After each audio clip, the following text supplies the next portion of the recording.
The Lost Cottage, Chapter 1, A New Beginning. Emma Parker stood at the train station, gripping her suitcase tightly. The air smelled of rain and the sky was painted in soft grey hues. She had left London behind, eager for a fresh start in the countryside. Her uncle, whom she had never met, had written to her about an old cottage he wished to leave in her care. When she arrived at the village of Ashcombe, she was struck by its quiet beauty. Rolling green hills stretched far into the distance, and the scent of fresh earth filled the air. A small stone-built cottage sat at the edge of a forest, its windows covered in ivy. This was to be her new home. "Are you Miss Parker?" A voice startled her. She turned to see an elderly man with kind eyes and a walking stick. "I'm Mr. Thompson. Your uncle was a good friend of mine." Emma nodded. "Yes, that's me. It's a pleasure to meet you."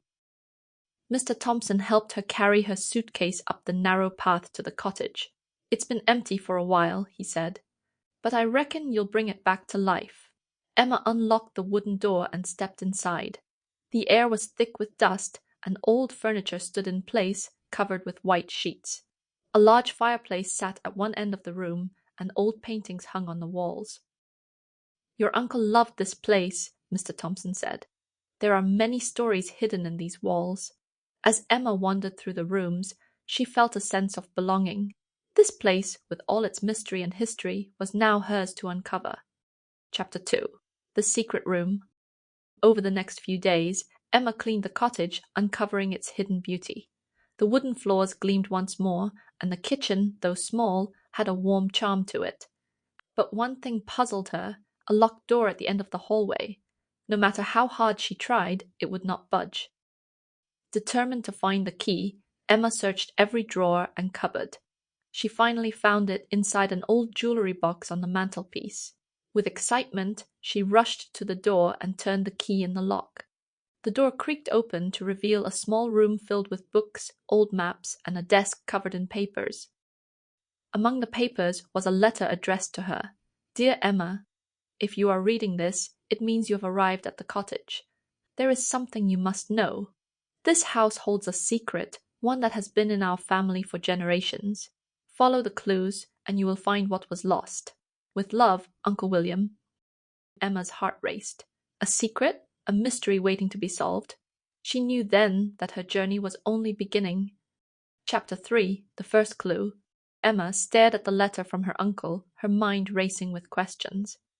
What was the secret that had been kept in her family for generations? She tucked the letter into her pocket and began to scan the room for any other signs or clues. The walls were lined with bookshelves, but most of the books were dusty, their spines faded with age. One particular book caught her eye, The Lost Tales of Ashcombe. She reached up, carefully pulling the thick book from the shelf. As she flipped through the pages, she came across a hand-drawn map of Ashcombe, one that seemed to lead to a part of the forest she hadn't noticed before. The map had a faint symbol beside it, a crescent moon inside a star. It was unlike anything she had seen in the village. Emma was determined to follow the map the next day. She had no idea where it would lead, but the mystery of her uncle's message was now consuming her thoughts. Chapter 4. Into the Forest. The following morning, after a hearty breakfast of tea and homemade bread, Emma set off toward the forest at the edge of the village. The map in her hand was her only guide. As she walked deeper into the woods, the quietness of the place enveloped her. The only sounds were the rustling of leaves and the occasional bird call.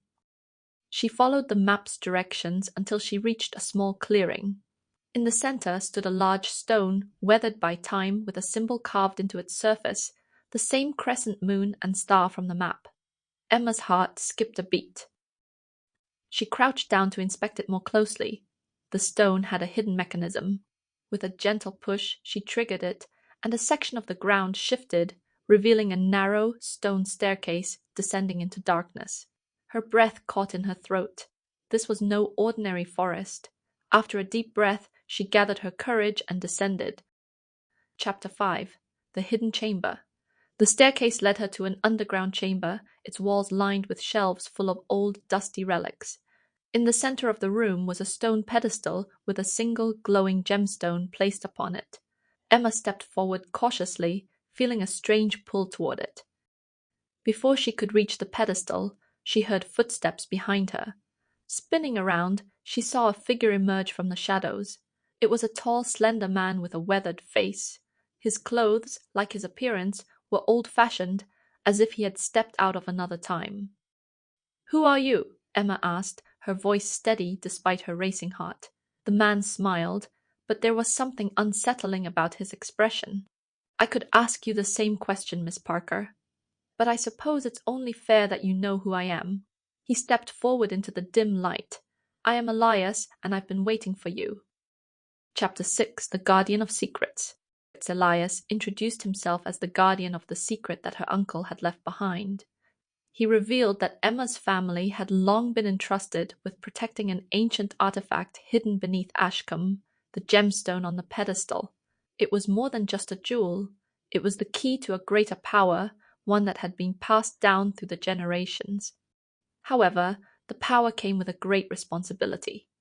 Elias explained that many had sought the gemstone over the centuries, believing it to be a source of endless wealth or eternal life. But those who sought it for personal gain had always failed, either disappearing without a trace or losing their minds in the process. Emma felt a deep sense of duty, knowing that it was now her responsibility to protect the artifact. But she also realized that the danger wasn't just the gemstone, it was the people who would come after it. Chapter 7, The First Trial. Elias informed Emma that her uncle had set up trials for her to face before she could fully take on the role of protector. These trials would test her strength, intelligence, and heart. The first trial was already upon her. The trial took place in the forest once again, where she had to solve a puzzle of symbols and riddles. Each clue led her deeper into the woods, until she found herself standing before an ancient tree with a hollow in its trunk. Inside the hollow was a small box, sealed with wax. Emma had to decipher a final riddle to open the box. The riddle was simple yet profound. "In darkness I hide, in light I shine. Only by heart will you know what is mine." With the answer in mind, Emma carefully cracked the seal. Inside the box was a key, one that would unlock the next stage of the trial. Chapter 8, The Long-Awaited Visitor. As Emma's journey to uncover her uncle's legacy continued, she began to uncover hidden truths about her family's history. The more she learned, the more she realized that her uncle had not just left her a cottage, but a tangled web of secrets, promises, and dangers. One day, as she was walking back to the cottage, a visitor arrived in Ashcombe. His name was Arthur Delaney, and he was an archaeologist with a particular interest in Ashcombe's history. He had heard rumors of the gemstone and had come to investigate. Emma felt a mixture of suspicion and curiosity. Was Arthur truly who he claimed to be, or did he have his own reasons for seeking the artifact? Chapter 9, Unveiling the Past. Emma spent more time with Arthur, learning about his research into Ashcombe's ancient history. He spoke of a hidden civilization that once inhabited the area, a group who had discovered the gemstone's power but had been destroyed by their own greed. With his help, Emma uncovered old journals that revealed the history of her family's connection to the gemstone. It was her ancestor, a scholar named William Parker, who had first discovered the artifact and had hidden it away to protect it from those who would misuse its power. Chapter 10, The Shadow of Betrayal. As the days passed, Emma began to trust Arthur. But just when she thought she had found an ally, the truth was revealed. Arthur was not just an archaeologist. He was a descendant of those who had sought the gemstone for centuries. His family's lineage was steeped in dark intentions, and they would stop at nothing to get their hands on the artifact. Emma was faced with a difficult choice. Trust Arthur, who now seemed like an enemy, or confront the growing darkness alone. She realized that the trials had not just been about protecting the gemstone, but about testing her own beliefs and relationships. Chapter 11, The Heart of the Secret. The night was heavy with tension as Emma stood at the edge of the forest, staring at the towering silhouette of Ashcombe's ancient oak tree. The key, which she had kept close since solving the first trial, was now warm in her palm. Her thoughts were clouded with a sense of urgency. Arthur had revealed his true intentions. The artifact was more than just a powerful relic. It was a key to an ancient force, one that could reshape the very fabric of reality itself. The truth had shocked her, but she knew that she couldn't allow it to fall into the wrong hands. Arthur, despite his charm and knowledge, had always been driven by a lust for power. He had deceived her, infiltrating the peaceful village with an eye on the gemstone's hidden power, hoping to unlock its secrets for his own gain. But what Arthur didn't know was that Emma was no longer the naive city girl who had arrived at Ashcombe. She was stronger, wiser, and more determined than ever to uncover the secrets her uncle had left behind. The gemstone wasn't just an object, it was a responsibility, and she knew her family's legacy was one worth protecting. As she stepped forward into the clearing where the ancient tree stood, she felt the air grow colder, the ground beneath her feet vibrating with energy. She had to make a decision. Would she allow the power to be claimed by someone who could abuse it, or would she protect it, even if it meant sacrificing everything she had known? Chapter 12. The final confrontation. Emma entered the chamber beneath the oak tree, the key in her hand. Elias had warned her that the final trial would test her willpower. It wasn't just about solving riddles or deciphering ancient texts. It was about making the hardest choice of all, whether to let the world change or to preserve the status quo. The stone pedestal stood before her, now glowing faintly. The gemstone was there, bathed in light, waiting to be claimed. But as Emma approached, she noticed Arthur stepping from the shadows, his eyes dark with greed. "So you found it, didn't you?" Arthur's voice was cold and mocking. "You always were too curious for your own good." Emma didn't flinch. She held the key up to the pedestal, and the room filled with an ancient hum. The gemstone seemed to pulse, responding to her presence. "You won't have it, Arthur," she said, her voice firm. "It's not for you." Arthur's eyes flashed with anger. "You don't understand, Emma. This power, it's a gift. My family has been trying to reclaim it for centuries. And now it's mine. You've made a mistake standing in my way." He reached for the gemstone, but Emma was faster. She stepped forward, placing the key into the pedestal's lock, triggering a surge of energy that threw Arthur back. The gemstone rose into the air, glowing brighter than ever before. The ground shook violently as if the very earth was rebelling against Arthur's greed. His face twisted in rage as he tried to move closer, but the energy was overwhelming. Emma felt it too, a force pulling at her, challenging her resolve. "No," Arthur screamed. "I deserve this power. My family has been waiting for centuries." Emma closed her eyes, centering herself. Her uncle's words echoed in her mind. "Follow the clues and you will find what was lost."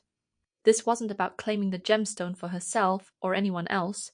It was about understanding its true purpose. With one final breath, she reached out and touched the gemstone. Chapter 13. The Choice. The world seemed to pause as Emma's hand made contact with the glowing stone. She felt a wave of knowledge flood into her, visions of ancient times, of her ancestors, and of the secrets the gemstone held. She saw the moment her ancestor, William Parker, had hidden the stone away, not out of fear, but to protect the world from its corrupting influence. The stone's power was immense, but it was unstable. Those who sought it for selfish reasons would always fail, as Arthur had already begun to realize. Emma understood now. The gemstone didn't need to be hidden forever. It needed to be sealed, kept away from those who would destroy the balance of the world. The power it held could heal, but it could also corrupt. Only someone with pure intentions could safeguard it. With the knowledge she had gained, Emma knew what had to be done. She focused all her energy on the gemstone, sealing it back into the pedestal, binding its power with the strength of her will. The light slowly dimmed until the stone was once again still, its power dormant. Arthur, still reeling from the shock, tried to move toward her. "You don't understand. You've doomed us all," he shouted, but Emma stood her ground. "I understand more than you think," she said softly. "This power is not meant to be controlled by any one person. It belongs to the world, and it must be protected, not exploited." With that, she activated the final mechanism, and the chamber began to seal itself. The stone pedestal sank back into the earth, leaving no trace of the gemstone. Emma knew that the secret had been kept once again. Chapter 14, A New Beginning. Days passed after the event beneath the oak tree. Arthur had left Ashcombe, vowing never to return. Emma's place in the village had been solidified, and the people of Ashcombe, who had long known of her family's history, were now reassured. Mr. Thompson, the elderly man who had first greeted Emma, had watched the whole ordeal unfold from the shadows. He came to her one afternoon and said, "Your uncle would have been proud, Miss Parker. You've done what needed to be done." Emma smiled, though there was a tinge of sadness in her eyes. She had made the right choice, but the weight of her actions lingered. The world outside Ashcombe would never know what had happened here, but she carried the knowledge now, the weight of her family's legacy. Her life had changed in ways she could never have imagined when she first stepped off that train into the village. The cottage, the forest, the mystery, it had all led her to this moment, this new beginning. She would continue her uncle's work, preserving the secrets of Ashcombe, ensuring that the balance was maintained. And as the seasons turned and life went on, Emma knew one thing for certain. Some mysteries were meant to be kept, not solved, and some secrets were meant to be protected forever.